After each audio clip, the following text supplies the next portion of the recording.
Hello, I'm Kenneth A. Kinsley, and this is Finding the Words, the podcast devoted to text-based art and artists. And today, we're going to take a little trip out California Highway 62, about 130 miles east of Los Angeles, to the barren yet beautiful desert town of Joshua Tree. It immediately brings to mind U2 and Graham Parsons, camping and bouldering in the national park, and most importantly for us today, a tight-knit but incredibly diverse community of artists where today's guest, Judy Lichtman, has resided and discovered her signature sparse text-based painting style. So join us for my discussion with Judy Lichtman. Well, Judy, thank you so much for coming on today. It's nice to meet you. Having me so much. Sure. I'm not a young person, but I'm a young artist, so I don't get to do this very often. So I'm really honored that you're even speaking to me. I'm happy to talk to you about everything. Well, I'm also not a young person, but I'm an even younger podcaster. Right, right. So as well, that's a We'll whole work other through this story. together, yeah. Maybe I'll tell that in the back end, our technical problem story. But but you have been painting since about 2020. Now you moved out to Joshua Tree in 2018, and Uh, we actually moved into our house in 2019 oh, okay. because we were redoing it. We moved in about 6 months before the pandemic hit. Oh, wow. So it was, I mean, so fortunate. We were in downtown or in the arts district of Los Angeles for a lot Uh-huh. of years. And we just, you know, kind of squeaked in here and then everything shut down. So it was kind of crazy time. Ooh, well, I mean, you were fortunate to get in ahead of it instead of during, I Oh, guess. yeah. Oh, Uh, yeah. what drew you to that area, first off? um, 'Cause, I mean, well, my I've been there husband, before, and it's gorgeous. it is, and we would come out here, just with friends sometimes for the holidays. And my husband had a either a dream or a vision when we lived in Baltimore, Maryland, that one day we were going to move to the desert. And I was like, "Oh yeah, sure, honey, right?" Because I'm a city girl. I've never not lived in the city, and I said, "Okay, well, first we'll move to LA." And so we did that for almost 10 years, and then at some point he convinced me that like, let's try it. And I just thought, I don't know. I thought it was crazy. I was not going to be able to get acclimated here. I'm not a nature person. I mean, everyone who's here is they're here because it's gorgeous. They're hiking. They're Mhm. doing. I'm not really that person. I'm just sort of here, Mm. and yet I love it. It's amazing. I mean, I've met more artists out here than I did in the arts district, probably. And a lot of the people I know here, I live closer to in LA than I do here, but I never met them in LA. Mhm. I Yeah. my neighbor around the corner, he lived around the corner from me in LA and I never knew it. Oh, that's funny. Yeah, Yeah. there is this definite, like, romantic vision of Joshua Tree as this bohemian artistic enclave that it sounds like it lives up to that. It totally lives up to that. It's Nice. pretty amazing. There's like fine artists, musicians, just, people who wanted more time and space and less, kind of city energy to just do their thing. And the types of artists out here are all over the place. Mm. Um, so when I would go see art in LA, you kind of get the usual suspects at the galleries, but out here you find crazy stuff. Oh, yeah. Yeah. Yeah.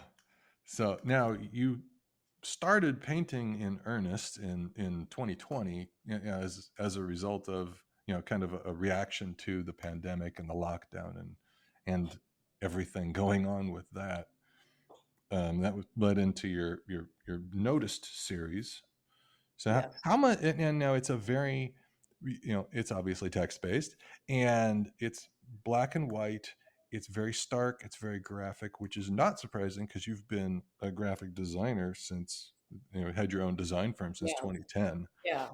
No, Um, that's long before that, well, even long 20 before that. Oh, I saw something that 1994. wow, okay. I Yeah, don't know where I saw 2010 before, but, that was I had a different firm, but yes, I've oh, been doing okay. this on my own since '94. So, Nice. So how much did that starkness of the desert play into your artistic style? don't know if it was the starkness of the desert, although that's an interesting observation, as much as so I went to art school in the late '80s Mhm. in Baltimore, actually, and I kind of knew when I graduated that I didn't want to be an artist because everybody else there had like ideas in their head that didn't fit with me. And so I became a graphic designer happily. I love it. I still am a graphic designer. I still love it. But for 30 years, I never really made any art after I graduated from art school. I maybe a little something here or there, a little craft or something like that, but I just what I didn't I guess I didn't really feel like I had anything specific to say. Mm. So I didn't do that. But then during the pandemic, I'm a news junkie and I just like was feeding myself all the news and these text phrases just came into my head and I that that you'd see like 6 feet away and just all the weird pandemic verbiage that Yeah. grew out of that we'd never heard before, washing your groceries and that kind of thing. And so I I have elderly parents and I don't live with them. I was just kind of in a panic and I had so much anxiety that I didn't know what to do with it. And it just it just sort of exploded out of me and I had a little we couldn't go out really, so I looked around the house. I had a little like journal that I used in my work just to keep like a list, and it was an elongated journal with like the long side spiraled, and maybe it was like 4 inches by 12 inches or something, and the paper was graph paper. And so I just started writing these phrases and I started to develop this start what you're calling the kind of stark black and white Mhm. by using the graph paper to create very simplified letters, so I could just write these phrases down, and they started to become this just based on the shape of the format of the paper and the book, a very like three across letters and then long down. And I could just do this sort of three across and down and use the graph paper to create these. I just made like a basic rectangle, and then I carved out the negative spaces to create the letters and use like a bevel to suggest a curve. Essentially, it was a very simplified way to make letters, Mm. and I just started filling these journals with these phrases, and it was more out of just panic. I was terrified, and you can see that in how they start to develop. Um, and then I started to realize that the ones in the book were just little sketches for bigger things, and I got larger graph paper, and I sort of expanded them out in size. And also most of the ones early on were about the pandemic specifically, but now I did more that were political or current events based. All of them are phrases that I found. None of Mhm. them are anything I said or made up. So they're all from like news sources or media sources, and that was another thing that I really wanted to be more like documenting or bearing witness to what was going on and documenting it than having my own opinion about it or something like that. And I still do that to this day. Mhm. So Um, yeah, so the series continues even though it's not specifically pandemic. well, I put it away, but I picked it up again. I put it away for a while, and recently, in the last like couple months, maybe it's the Hmm, election, I've picked it up again, and I'm thinking about continuing more of them. that will scare anybody. Yeah, right. Yeah, now and the words read kind of like puzzles because they're not all three-letter words, so you have to, and there's no spaces in between. So it takes Right. a minute to kind of, is this, was this kind of your way to organize the chaos in a sense too? With the yeah. Maybe. I mean, I didn't do that on purpose, and when I showed them and had people look at them, it was really fascinating because they needed a fair amount of time to take them in and like decode them. They're sort of look like Yeah. coded things. And I've even had people just stare at them and think they're just random letters. They Oh. figure out the what it says. They Mhm. say, "How do you decide on which letters you use?"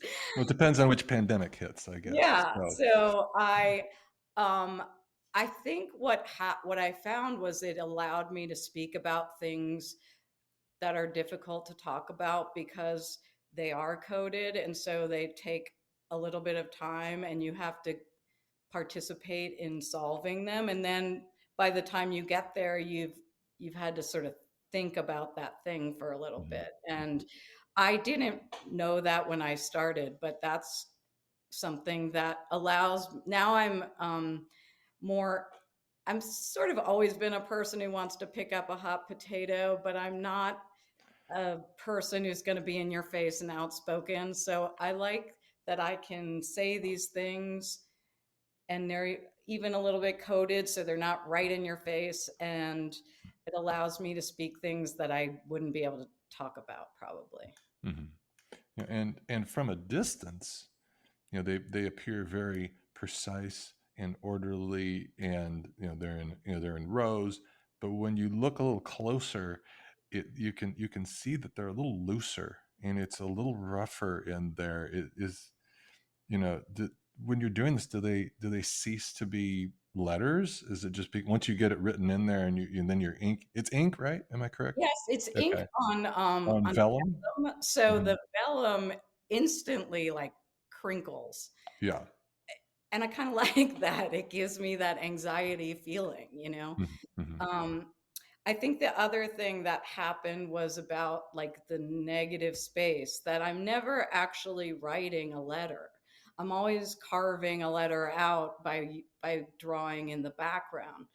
And that kind of the idea of negative space um, conceptually is interesting to me too as an artist. You know, I find myself, even the desert is kind of a negative space, or like mhm, I've lived in downtowns of cities and sort of negative spaces, and it's interesting to me, but also just the idea of like not writing the letters really was fascinating. I also have like have always had a issue with my handwriting, hmm, so it was another way to allow me to not use my handwriting by just like creating the negative space.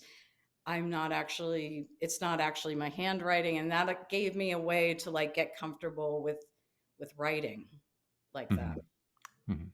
And you have some other series as well. There's another one, I think that started in 22, the Wordy series.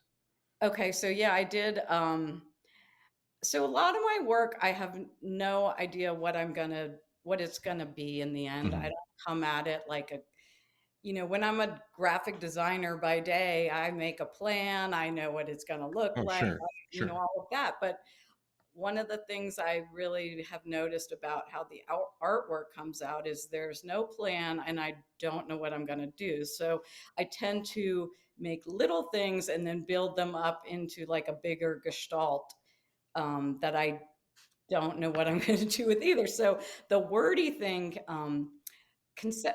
came out of the fact that I was somebody saw the notice pieces and they said, "Oh, that's not original or that's derivative or something like that." And I just thought, wow, like, what does it matter to you? And I kept saying, like, I'm an old lady showing the garage. Like, what do you, I think, Yeah.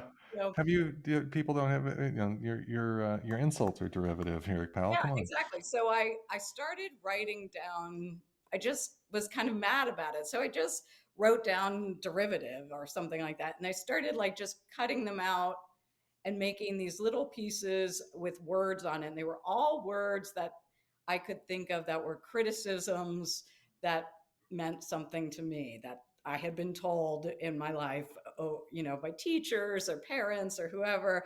And I just started writing them all down and cutting them into little pieces. And I told my husband, I was like, I just call them garbage. They're just trash. And then I decided, like, maybe I'll photograph each one and put them all in a big poster that had, you know what a seamless tile is? Like where the Mhm, edges all connect to each other. So if you put mhm.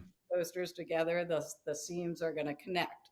So I made it essential. I made one poster essentially, and I printed it 50 times and covered my entire studio. This was another open studios thing. I covered my entire studio with, it was Negativity. like endless criticism, basically. It just Yeah. went on and on, and people would came in, and it was enough of a like Trump Lloyd that people would come in and they thought I had written like 10,000 words on my, Oh, wow. They thought it was on the they thought I wall. was really Oh. crazy. And I was like, no, I'm efficiently crazy. Work So smarter, not harder. yeah, Yeah. exactly. So that was kind of an interesting, and that one came out, because of this criticism. It was like one of the first ones that wasn't more like current events or news Mhm. related. It was very personal. Sure. N do Were you getting much negative feedback on stuff? I mean, or was it just the one, I, and it yeah. follows me in my life. I seem Oh, to um, trigger people sometimes. I'm not sure why. yeah. I was wondering if, like, now I know you from, Instagram, and, I was wondering if you're on other I don't do X or Twitter, Yeah. and Facebook. But you don't either. Okay, so I was wondering because I've heard that, like, various platforms, the discourse is, you Different. get hammered on X Oh, or Twitter, whatever oh, you want to. So yeah, so okay. Well, then I I was won't wondering go. if there was any difference between, but yeah. I haven't really gotten, I didn't get the criticism, funnily enough. I think the gallery, I was showing the work in a Hmm. gallery out here, and I think the gallery had posted something about it, and the attack came to the gallery, and they were just going off. I don't know, it's like small town Yeah, jealousy, maybe. I'm not sure what it was because it was just so silly. But it was nice that it, created a piece for me, like, out of that, so was this Goat Gallery in Landers? yes, yes, Yes, yes. that's I've have you been there? I was just gonna say I've seen that on Instagram. I've not been out there. I'd like to go check it out sometime. It's, a really cool place in a wonderful person's garage out here, which is sort of how it works out in the desert. We have some like galleries in town, but then creative people open their spaces and have shows and things like that. So yeah, that was, um I don't know. It just was like a funny thing that happened that people get, I guess it's people attack people. Yeah. I mean, it's easier online because you're not right there with the person, Right, but they're not to your face. yeah. I think it was not, it was either right before then or right after I had gone to there was a Barbara Kruger show in Mm, LA, and she had a whole room that was like a piece that she made that was based on all the work that had been stolen by other companies that she then turned it back on them and made a piece back at them. So I think, being in, taking this negative thing and turning it into something positive is a yeah, fine way to handle it. yeah. Did the repetition kind of help desensitize? the words for you, or was it? Absolutely. It's funny that Yeah. you say that because people ask me, like, how can you it was very kind of oppressive. It was sort of dark, and it was just like Mhm. someone's yelling at you, and then you would see the repeat sometimes, and so it would echo in your head, right? And I think that I think just getting it out there and seeing it like that, I didn't feel it it just, like, let it all go. It was really kind of a nice thing, and people were surprised by that, but I think that that's what happened to me. Mhm. And seeing it online, seeing a few different views of it, when you see that whole wall from a distance, it almost looks a little bit like old-fashioned TV static. Was that intentional, or was that just kind of? No, it's just like it took on a life of its own because it creates that kinda gray or whatever, and Mhm. yeah, no, it was not intentional, Yeah. and I it did make me want to, and it's sort of in the back of my mind, it sorta looked like weaving, and so weaving is something I'm interested in maybe checking out, like Mhm. weaving text or something like Mhm. that. Mhm. But no, it just I like the static though, that's cool. And your newest one, like the most recent series, is Colorful Language, which is words, idiomatic color, like amber alert, gray hair, blue cheese, pink slip. So words like that. It's a lot happier. It's more fun. I mean, I'm sure some the pink slip wouldn't be happy for everybody, It is but happier, but it came out of a strange so that one, I came across I'm always looking for language, sort of contained, um, areas of language I can sort of mine. And I found a list that was put out actually by the IT group or an IT group at Stanford. mhm. And it was like a list of words and phrases that you shouldn't put on your website at Stanford.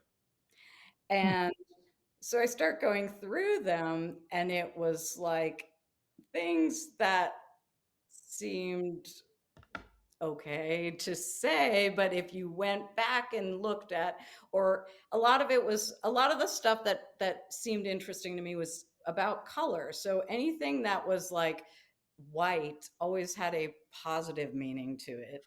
Mm.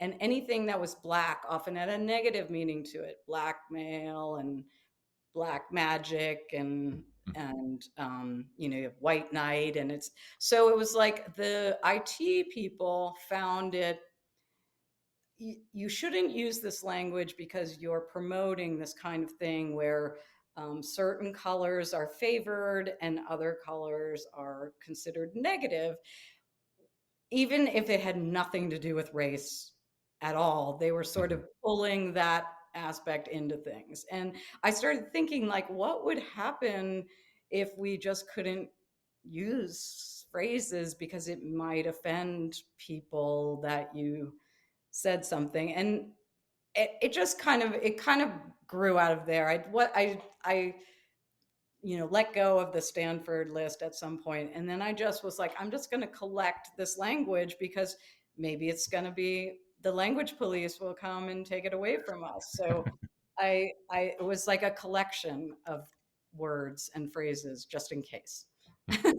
And it's put together this time instead of a grid, it's on a kind of a spiral, and it's 60 inches across. Yeah. So I wrote these idioms out in a number of different ways. I was trying all these different things. None of them really were doing it for me. And just like one day in a flash, I thought spiral. What would that be like? And I decided to put it to sit on the floor. So I put it down on the floor and I sat on the paper and I just started. And it reminded me that when I was in college in the 80s, we had these monks come, Tibetan monks come, and they made like a giant sand mandala on the floor.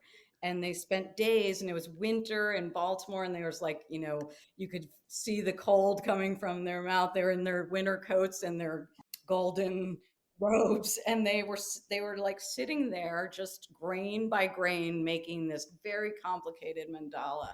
And then one day, it took them weeks, and then one day they just swept it up and it was gone, just like that. And it was like the most, kind of zen experience to witness. And I felt some of that while I was doing it, because as the spiral grew, I did not want to spelling error or anything like that. It Oh became, yeah. I had to kind of just get into a zen space with it. And I just sat on the floor and made it. It was really quite an experience. Nice. Yeah, that I was gonna say it looked very meditative, but if it's inspired by that, definitely. And then I made a rug of it, like a big circular Yes. rug. And so I have it hanging now with the rug sitting in front of it. So you could like sit on the rug and enjoy the piece. Nice. And it feels like it's because it's more fun. It's not the negativity that, and the, death toll rising kind of phrases. Is this you giving yourself permission to be okay and have fun while doing art? Um, no, probably not. I, despite not wanting to be this way, I am a person who often sees the negative side of things. Yeah. It's just, I'm not a negative person and I'm not a depressive person, but it's what stands out to me when I Mhm. see things, language, whatever. It's just, a, I'm not going to give you a platitude. I'm not going to give you a one liner or like a live, love, laugh. I'm like the anti live, love, laugh. I'm going to give you death toll rising, but There. it's a point about communicating with your audience, because I don't make work that is necessarily what people want to take home and put in their living room. And so that's like a whole other aspect I think about with being an artist, is like I have, because I'm still working as a graphic designer, I really have given myself the space to not have to make my living selling my artwork. And it gives Mhm. me the space to say things that aren't always palatable to the average person. And I I'm okay with that. I think that's kind of where I need to be. Mhm. Is your art kind of like your way of taking a break from design, or vice versa? Uh yeah, maybe. Mhm. I, Hmm. like I said, I love design, but I Mhm. don't get I'm working for a client, so Sure. I have a different um, goal there. But with my artwork, I just want to say the things I think that I can't say. Mhm. And that's a very like special place I've given myself, because I think most people, like, they've got to, make money doing stuff. So you can't always just Mhm. death toll rising. And does the design work and the art kind of inform each other at all? Do you feel like are you working on a design piece and think, "Oh, maybe I could work a spiral into this," or do they feed into each other at I all? would say no. I would Okay. like, my design is not at all like my artwork.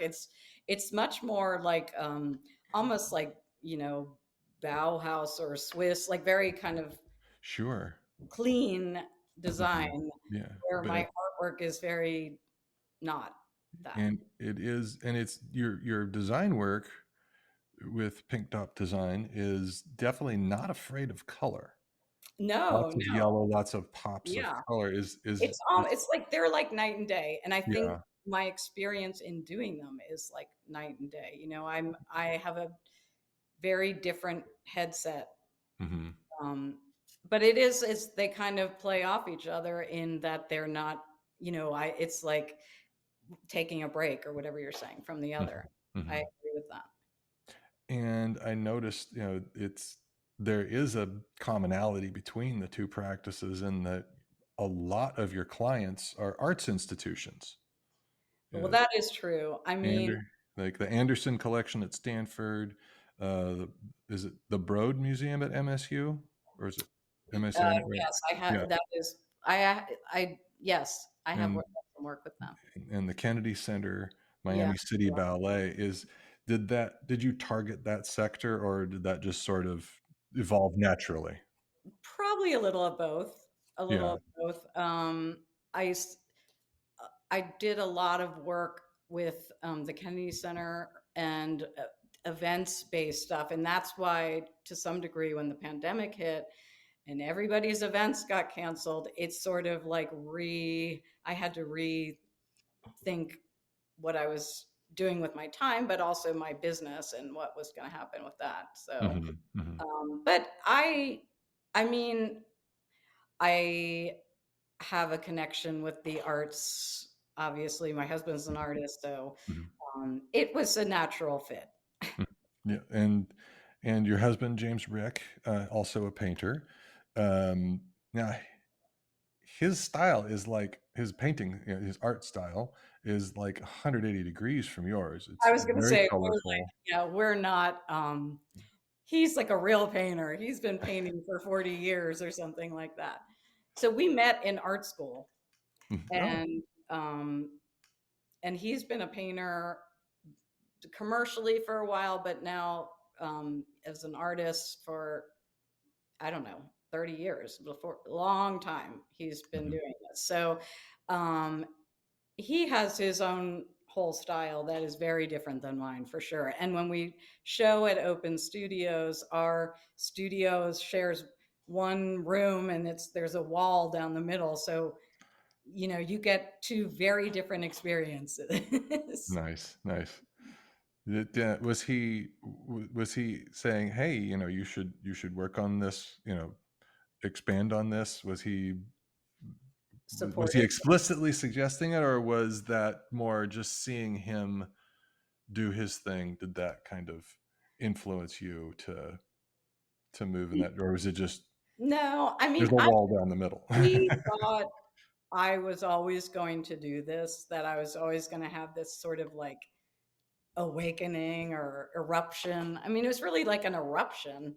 And Mhm, I always hoped this would happen, but I, I couldn't, I tried, like I would try to make stuff. It just never came out. And then the pandemic happened. It was like the pandemic, the like, um, George Floyd stuff, mhm, Trump, the elections, all of it together in this sort of like misinformation, disinformation, all of that with the pandemic was making me crazy, and I just kind of erupted out, and now it's been a few years and it's still coming out of me. So it's mhm. like I'm very grateful for it. It was something I always wanted, but I just didn't know if it was going to happen. Very nice. And for these next 3 weekends, the first 3 weekends here of October 2024, you are going to be part of the Highway 62 Open Studio Art Tours. Can you tell me a little bit about what that is?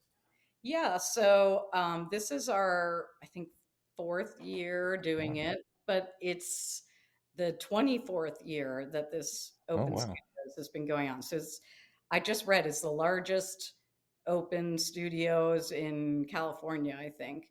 And it's 3 weekends in October. There are almost 200 studios to go to. And you know, Wow. 100 plus artists, and they span from like Morongo, I don't know if you know the area, but Yucca Mhm. Valley, Joshua Tree, 29 Palms, Landers, like many communities. I think there are 8 communities that all participate in this, and it's huge. You can't obviously go see everybody, so you have to really like plan it out. There's an app that has a map, and you can, but it's what we were talking about earlier. It's just like people, all types of people, doing all, some people are selling their wares that are more like jewelry or something like that. Some people have like giant installations in their yards that are like, made of 10,000 cans and things like that. Just like fascinating, wacko artists out in the desert doing their thing, and you can just come. It's all free, and it's a great time. And you'll meet the artists. They'll talk to you. You can pet them and feed them. No. But really, it's a really like fast. It's a great time, and you get to see the how the community is out here and how many artists there are, and um, Nice. just how different what all the different stuff everybody's doing. It's really great. I highly recommend. That's awesome. Well, Judy, thank you so much. I really appreciate it. Thank you. And Again. well, that's it for today's episode. And if you happen to be out around Highway 62 near Joshua Tree, be sure and stop by, see Judy, get that app, and go check out the art tour. Tell her I sent you. And a huge thank you to Judy Lichtman, not only for being on the show today, but as I alluded to briefly, she had the patience of a saint today. It took me about 20 minutes when we first got on the call for me to figure out that I had a bad USB port on my computer, and that's why I couldn't hear her. She stuck around and did not bail. So thank you, Judy, for sticking around. That's it for me today, and I will see you next time on Finding the Words.